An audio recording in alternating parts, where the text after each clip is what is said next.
And we are live. You're watching Carlyle's Picks, and it is Friday. TGIF. It is the beginning, well, about to be the beginning of the weekend. So turn that frown upside down and smile, because again, it is the weekend. And you guys that are listening in, go ahead and click on that like button. You know you want to. Click on the like button, really appreciate it. And comment and let me know, what are your plans for the weekend? What's going on? Do you have any plans for the weekend? What is everybody doing this weekend? Hopefully you're gonna have a fun-filled weekend. Finally, I am on the East Coast in the right time of year. Every time I come out here, it's always like snow or some nonsense. So it's nice to actually have some good weather. It's a little bit on the cool side, but that's exactly how it is in California right now. Well, actually not so much now, but say a month or two ago, where it starts to warm up a little bit, because believe it or not, it does get cool during the winter time in California, just not obviously like out here on the East Coast. But what happens, say, you know, February, March, around that time of year, in the morning, it'll be, it's like myself, I need to wear like something, an extra jacket and all that kind of stuff. But it's ridiculous because come, you know, the mid-afternoon, even 10 a.m., and it's like hot, you know, you got this jacket on and you're like, damn. So the temperature, I almost said color transition, the temperature transition is so extreme that whatever you wear in the morning to stay comfortable is highly inappropriate by the time it becomes mid-morning. And then you're on a motorcycle, it's not like a car, you could just stash your jacket in the back of the car. You know, you're kind of stuck with it. You gotta deal with this you know,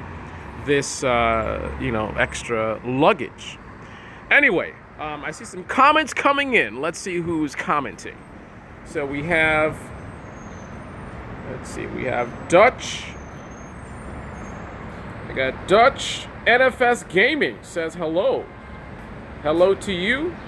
What are your weekend plans? What do you got going?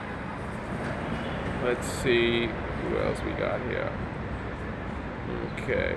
Go ahead and click on that like button. Definitely appreciate it. So, once again, this is Carlyle's Picks, and I want to give you guys, first of all, a happy Friday, and then give you guys an update in terms of what's happening with the Suzuki Hayabusa, the 2018 model. So as many of you probably already know, the Suzuki is due to be updated, and they're going to be doing like a major revision, and it's due very soon. It's either going to be at the end of this year or early next year, and there may very well be an announcement before that. So the big question is, what exactly, you know, what are these revisions going to be consisting of? Obviously, people want to know, you know, what kinds of changes, how is it going to look? You know, there's talk about, you know, turbocharging it. Obviously, the Kawasaki Ninja H2, you know, that's the bike everyone was talking about just a few years ago, with a major, you know, power increase, top speed increase, radical design, and major, you know, massive marketing that they did on that. So the question is, what's Suzuki gonna do? Now, Kawasaki was doing pretty good as is, right? The ZX-10R was doing good. The ZX6, I did the review on that on my channel, was doing good. Good bikes, very popular, very common. But Suzuki, on the other hand, Suzuki, kind of, a lot of people were saying they were kind of asleep. What's going on with Suzuki? You know, a lot of the bikes look the same, there was nothing exciting. That's what people were saying, right? A lot of people saying they're not excited about Suzuki anymore. The bikes are no real major improvements. There's no radical design. No one was really talking about Suzuki, right? Then you have the Hayabusa, the legend from Suzuki, which has been looking the same for a long time. I still love it. You know, I love the Hayabusa. I did a review on the Hayabusa. Absolutely love it. It's an experience unlike any other. But the reality is that bike has not been changed in quite a long time. So in terms of the design, technology, I mean, they just pretty much bring back, they might make a few color changes.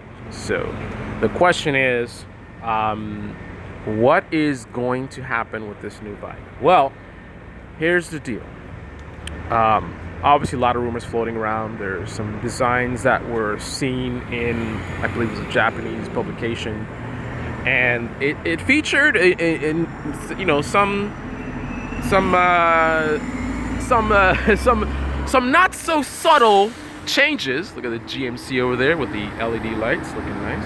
Some not so subtle changes to the body, but not exactly extreme and not exactly on the level of what we would be expecting, because again, the bike has been the same for so long, and you know, they're coming back with a new one, and this is going to be the first new revision of the Suzuki Hayabusa in who knows how long. It's been quite a while. And then after the Kawasaki thing, and the brand, you know, the Suzuki brand, just in general, it definitely needs, you know, someone to light a little bit of a fire underneath it to, you know, get people excited about Suzuki again. And you would think that this, you know, Hayabusa would be the bike, just the bike to do it. I mean, because it's a flagship bike. It's already really powerful.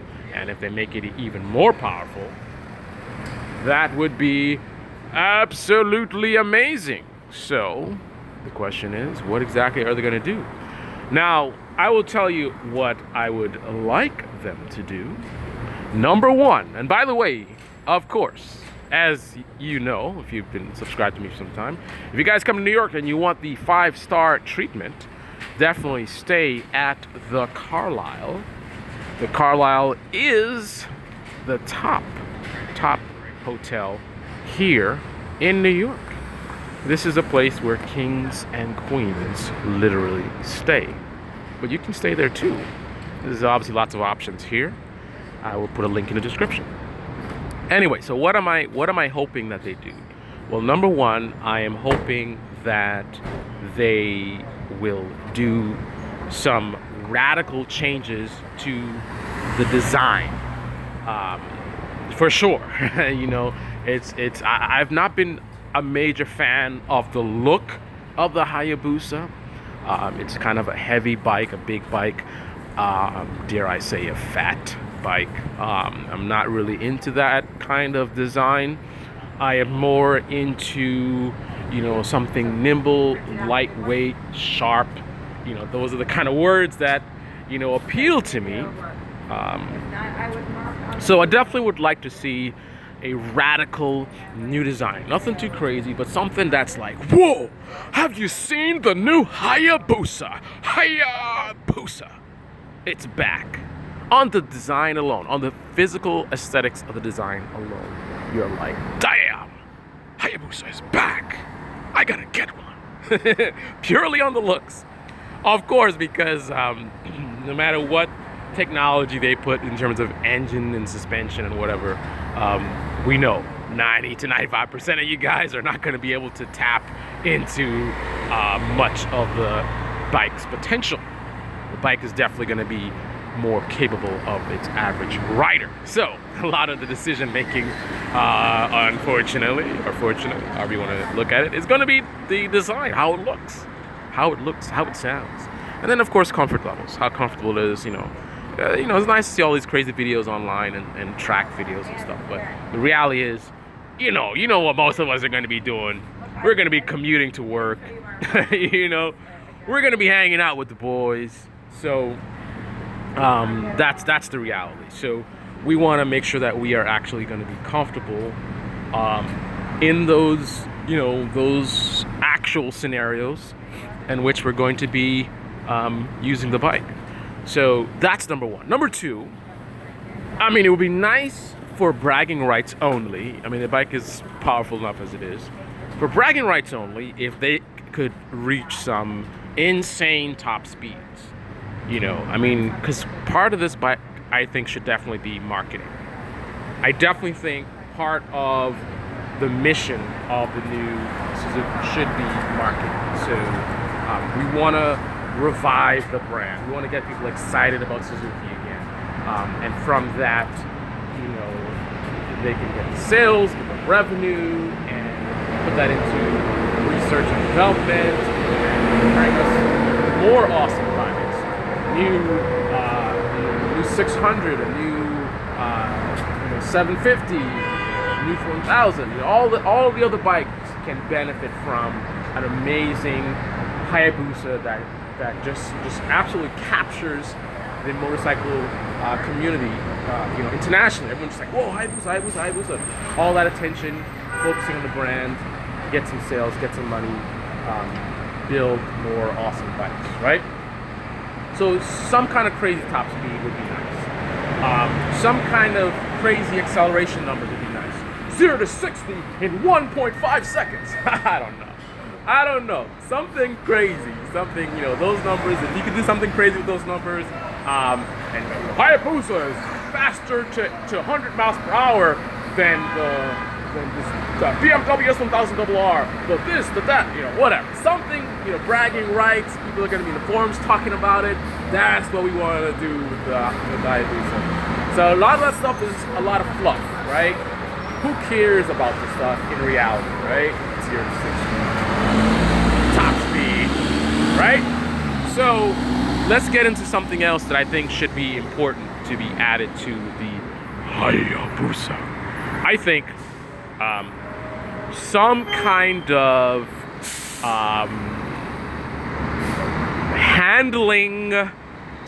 handling magic to where, because it is a big bike, right? Some kind of handling magic to where somehow it's so much more lightweight. It's more powerful, yet significantly lightweight to the point that it's a 1440cc bike and it feels like a 900. That's crazy. This is a bike that to feel like a 900 means it's lightweight, or it feels like an 800. Massive improvement in terms of the weight compared to the older Hayabusa, and therefore massive improvement in the handling. So now all of a sudden you have this bike that is massively powerful, crazy top speed, super comfortable for long distance cruising, but yet you're not so afraid to hit up the twisties. Now I am gonna do a video with the older 2013 Suzuki Hayabusa on the I can't even think, in the twisties. And it can handle the twisties, but it definitely takes a little bit of balls to do that, if you know what I mean. What's up to see Kim? Hayabusa! And gotta go to work. All right. See Kim has to go to work. You can watch the video later. Thanks for stopping in, staying high, clicking on the like button. Really appreciate that. I just said staying high. I didn't mean that. Do not stay high. I meant saying hi, and do not look at that. Focus on the Hayabusa, not on the buttocks. Anyway, yes. So making it much more nimble, much better handling, lighter weight, crazy top speed, and crazy acceleration numbers, and a radical design. And to top it all off, the icing on the cake would have to be some crazy new developments or enhancements to the electronics. Obviously, the Hayabusa has been a raw bike for long, and some people appreciate that, but it's high time that it catches up with the times, right? You have the ZX14R with all the technology, all this electronics, and then the Hayabusa with not much going on. So, something to tame the beast. Something to, you have all this crazy power, and you can just get on that throttle and go nuts. And no matter the condition, it's wet, it's slippery, whatever, it's just smart. It knows what to do. You know, you've got tons of grip. It's hot. You've got a nice surface conditions. Then you grip like a devil and rip down the road. What? And then you run into some not so favorable conditions, a little bit rough conditions. Maybe electronic suspension would be nice, huh? So it softens up quickly and seamlessly. Maybe you run into a little bit of gravel and dust or whatever, and it sees that you're still, you know, ham-fisted on the throttle, you know, acting crazy, but no problem. The Hayabusa, it sees it. Maybe some predictive stuff where it can. I've seen this in some vehicles. I don't know which vehicles, but where they're looking ahead, so the vehicle actually knows what's to come and it anticipates it. So it kind of preemptively adjusts. So it's not after you hit the slippery that it starts adjusting.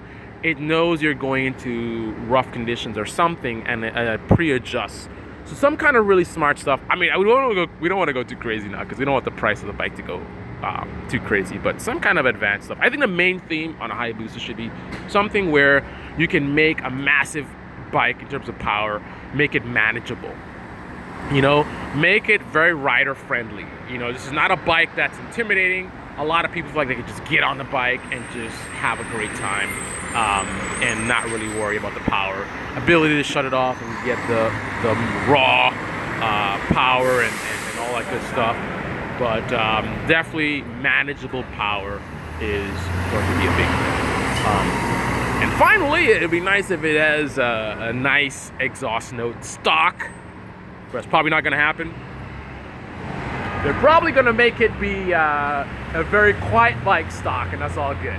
Anyway, you are watching Carlyle's Picks. We are live in New York City, where I will be for most of the summer. Yes, I will be going back to California. No, I'm not going to be. Seekim says, more power. Got to go to work. Okay. Yes, I'm not moving to New York City. I really, it's just too, I don't know, it's not for me. But I will be spending a lot of time here. So California, we'll be back. I'll be bouncing back and forth like I have been for some time. Obviously, you know, most of my time on the road is actually spent in California. But a lot of business is in New York City. So there you have it. Once again, we are live in New York City. You are watching Carlyle's Picks and your Fast Life car channel. And if you're ever in New York,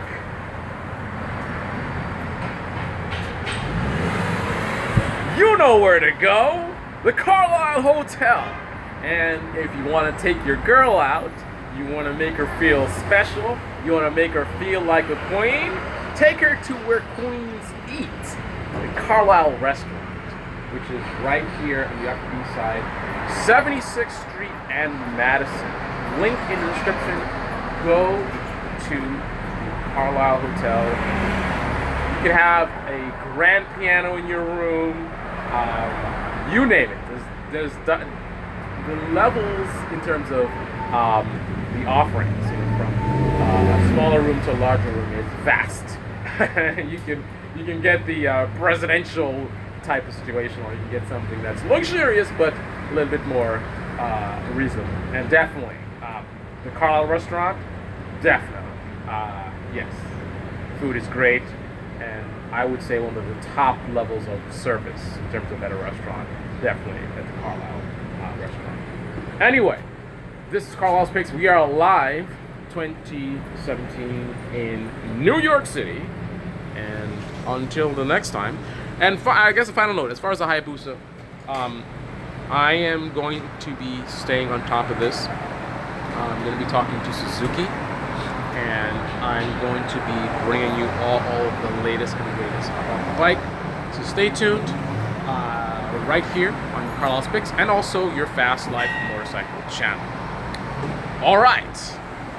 Thanks for watching, guys, and until the next video.